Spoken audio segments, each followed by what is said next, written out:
Everyone, मैं professor Radha Tiwari GS college of commerce Wardha के e learning platform पे आप सभी का स्वागत करती हूँ। तो दोस्तों, आज के हमारे वीडियो का उद्देश्य है कि हम प्रबंधकीय कौशलों का वर्गीकरण या उनके विभिन्न प्रकारों का अध्ययन करें।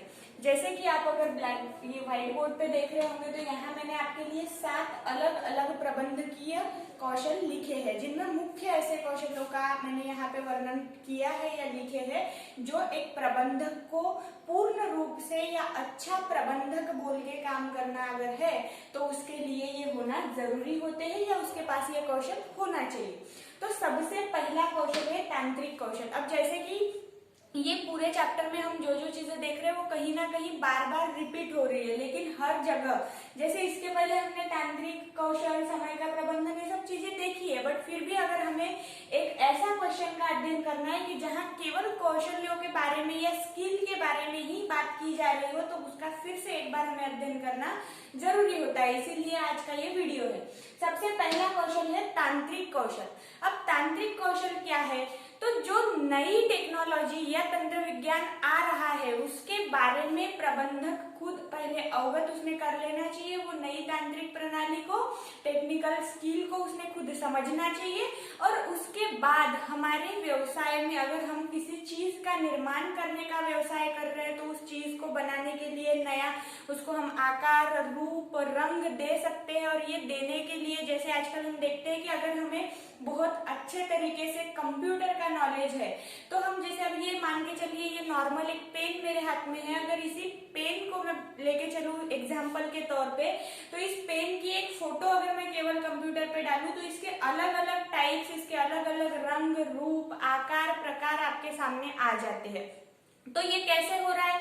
क्योंकि लोग तंत्र विज्ञान का प्रयोग करके, नई टेक्नोलॉजी का प्रयोग करके नई नई आकार प्रकार की चीजें या नए नए टाइप की चीजें बना रहे हैं।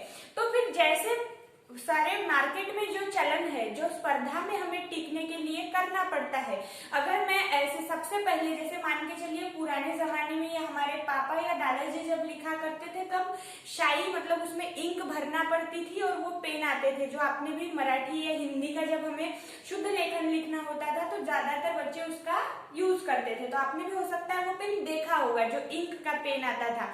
तो वो इंक वाला पेन जाके फिर बॉल पेन आए, बॉल पेन के बाद जेल पेन आए, अब जेल के साथ भी वो हमारे जो आते हैं अलग अलग पार्कर का पेन और पेंटेक वाला पेन, ट्राई मैक्स, और ये सब चीजें क्या है? ये एक जो पुरानी चीज थी उसी की नई नई तकनीक या नया नया प्रारूप लोग आपके सामने या जो निर्माता है वो आपके सामने लाते हैं।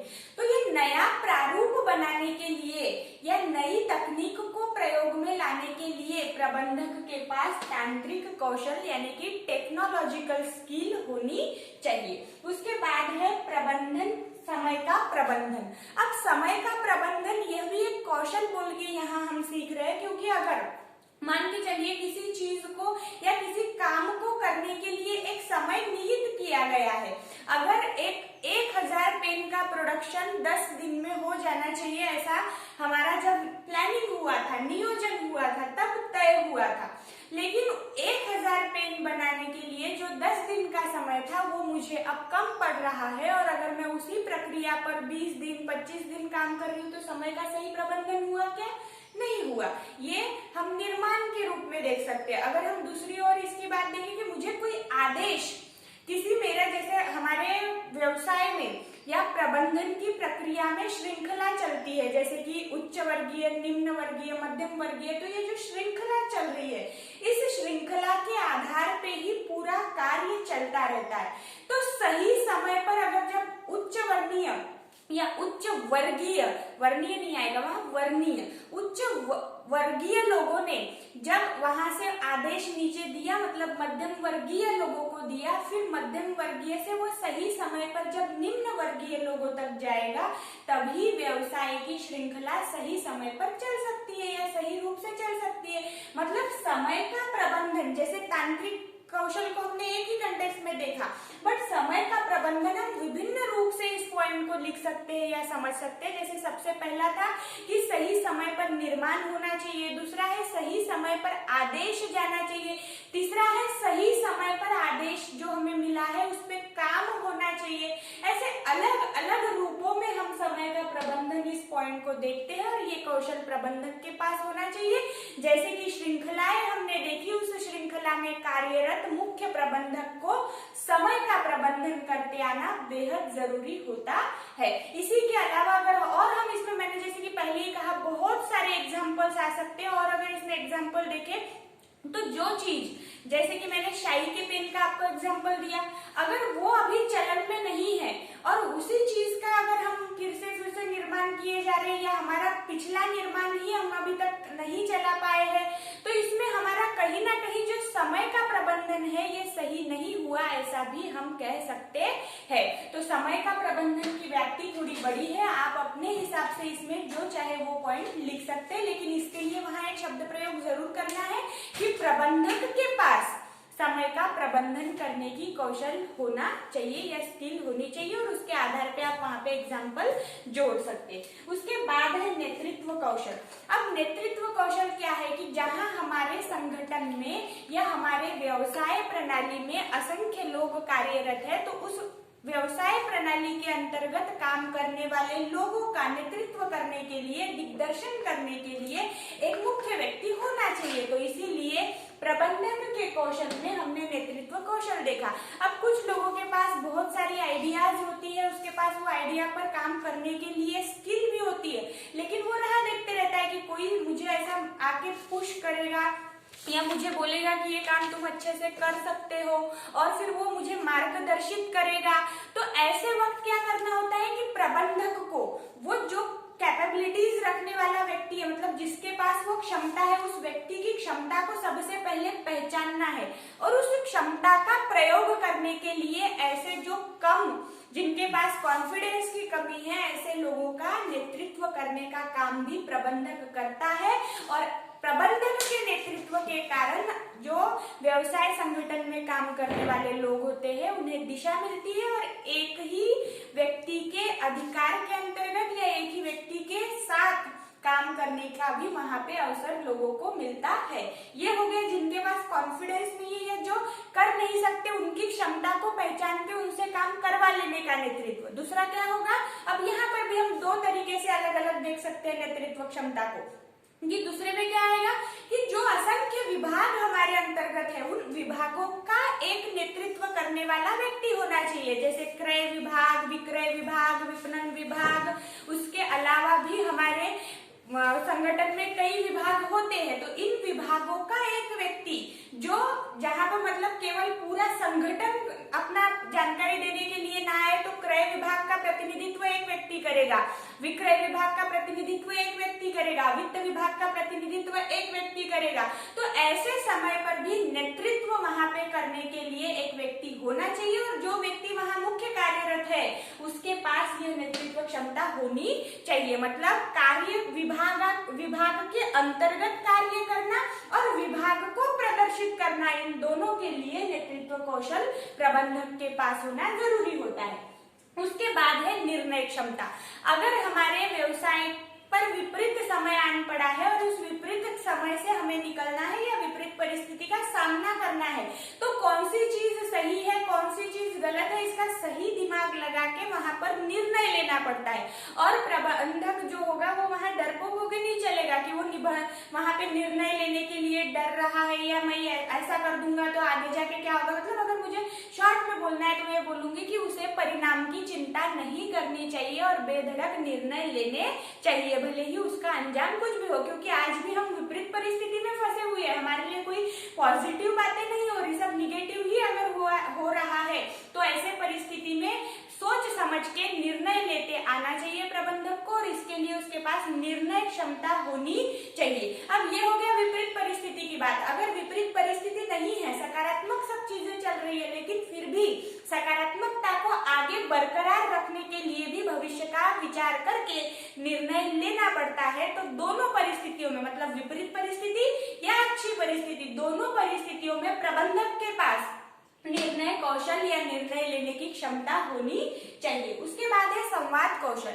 अब संवाद कौशल ऐसा है कि अगर कोई प्रबंधक, जैसे कि मैंने पिछले बार भी, मुझे याद आता है कि मैंने किसी वीडियो में आपको बताया था कि कोई काम अगर मुझे करवा लेना है किसी से, तो मैं अगर उससे अच्छी स्नेह भरी वाणी से बात करती हूँ, उससे सही तरीके से बात करती हूँ, तो वो अगर उसके मन में नहीं भी है वो काम करना, फिर भी वो काम करने के लिए तैयार एक बार के लिए हो सकता है। लेकिन अगर वही मैं अपने ओहदे का, अपने पावर का, अपने अधिकारों का गलत फायदा उठा के उससे सही लहजे में बात न करते हुए काम थोपने की कोशिश करूँ, तो ऐसे में हो सकता है कि उसे वो काम करते आता होगा, वो उसमें बहुत अच्छा होगा, लेकिन फिर भी मेरी खराब वाणी के कारण वो मेरा साथ न दे या मेरा काम ना करे। इसीलिए प्रबंधक के पास संवाद कौशल होना चाहिए। कम शब्दों में बताया जाए तो मीठी वाणी वाला या मीठी बोलचाल वाला प्रबंधक होना चाहिए, जिसे काम करवा लेते आने की क्षमता उसके अंदर होनी चाहिए कि लोगों से मैं काम कैसे करवा ले सकता हूँ।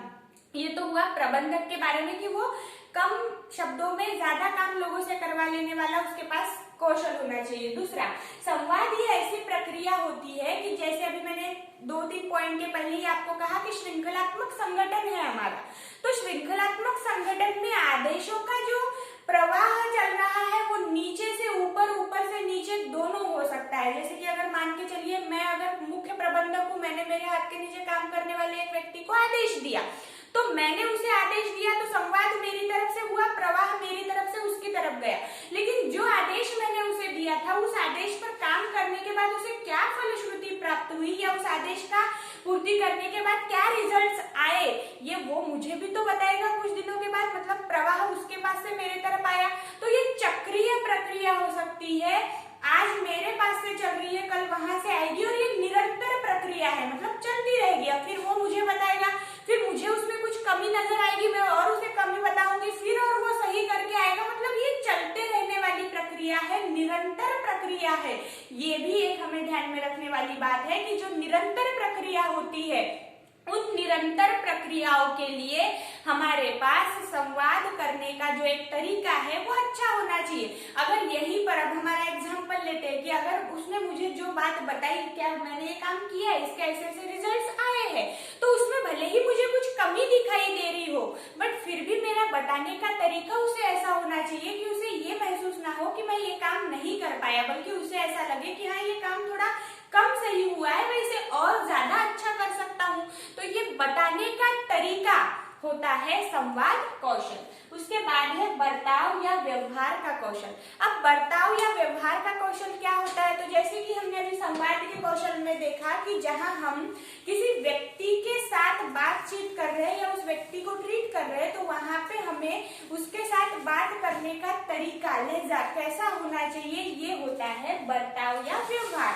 कि जैसे मैं बात कर रही हूँ उससे मेरी क्या मतलब अपब्रिंगिंग है वो दिखाई पड़ती है। अगर मैं गलत तरीके से उससे बात करके काम करवा लेने की कोशिश कर रही हूँ, तो कहीं तो मैं अपने अधिकारों का गलत प्रयोग कर रही हूँ। इसीलिए जो व्यवहार है, बर्ताव है, वो हमेशा नॉर्मल होना चाहिए, नर्म होना चाहिए। या दो लोगों के बीच में जब ये व्यवहार चलता है तो वहां पे ओहदा, अधिकार, इन सब बातों का उल्लेख नहीं होना चाहिए। और भले ही कोई कम कोई ज्यादा हो सकता है, लेकिन उस बात की जो उस बात को बार बार महसूस करवाना ये भी सही नहीं होता। इसीलिए व्यवहार अच्छा होना चाहिए, वाणी मधुर होनी चाहिए, मृदु भाषी भी वो व्यक्ति हो सकता है और उसमें होना चाहिए। ये सब बातें आती है बर्ताव या व्यवहार के कौशल में। उसके बाद है प्रस्तुतिकरण का कौशल। अब प्रस्तुतिकरण के कौशल में क्या आएगा, तो प्रस्तुतिकरण माने यहाँ पे हम प्रेजेंटेशन की बात कर रहे हैं। जैसे अब यहाँ पे हमने असंख्य कार्य देखे, तांत्रिक कौशल की ही बात अगर सबसे लास्ट के पॉइंट को समझाने के लिए मैं सबसे पहला पॉइंट लूंगी कि अगर मैंने पहले पॉइंट में आपको क्या बताया था कि मैंने जो नया काम करना है या नया रूप, रंग, आकार अपने चीज को देना है, इसके बारे में एक बहुत अच्छी सृजनात्मक सोच मेरे पास है, कुछ नया मैंने सोचा, लेकिन उस नई सोच को जो मुझसे ऊपर वाले अधिकारी है या श्रेणीत्मक जो हमने काम यहाँ पे देखी हुई है, उस श्रेणी में या श्रृंखला में मुझसे ऊपर भी कोई हो सकता है। तो जब मुझे अपने से वरिष्ठ लोगों को ये बात समझानी है, तो उस बात की, उस वक्त की जो भी जरूरत है वो मुझे उतने अच्छे तरीके से, या मेरी चीज जो मैंने अब अगर ये सादे पेन को कुछ नए तरीके से मुझे प्रस्तुत करना है, तो मुझे वो प्रस्तुतिकरण करते आना चाहिए, ताकि आगे वाले जो लोग हैं उन्हें मेरी बात समझ में आए कि हाँ आज जो बाजार में इस पेन की सही कंडीशन नहीं चल रही है, तो अगर इस पेन की जो हमें बिक्री करनी है, अगर इसका सेल बढ़ाना है, तो इसके लिए इसमें कुछ ना कुछ नया करना होगा। तो ये बात समझाने के लिए मेरे पास जो ढांचा मैंने बनाया है, इसका नया रूप, रंग, आकार, प्रकार, ये सब चीजें कैसी होगी, कितने रुपए इसमें हमें ज्यादा लग सकते हैं, या हम हो सकता है कभी कभी कम लागत में भी अच्छी चीज बना सकते हैं। तो ये सब बातें आती है प्रस्तुतिकरण के कौशल में, कि जब हमारे वरिष्ठ हमसे किसी बात का खुलासा चाहते हैं तो उस वक्त हम हमारी जो भी बात है उसका सही वहां पे प्रस्तुतिकरण कर सके, ताकि जो हमारे चीज को बदलाव करने के लिए पैसे की या हमारे लिए आदेशों की जरूरत है वो सब वहां पे जल्द से जल्द हमें मिल जाए। तो आज ये हमारा हमने देखा प्रबंधकीय कौशलों का वर्गीकरण या प्रकार। जब तक के लिए मेरा नेक्स्ट वीडियो नहीं आएगा, पढ़ते रहिए। Thank you.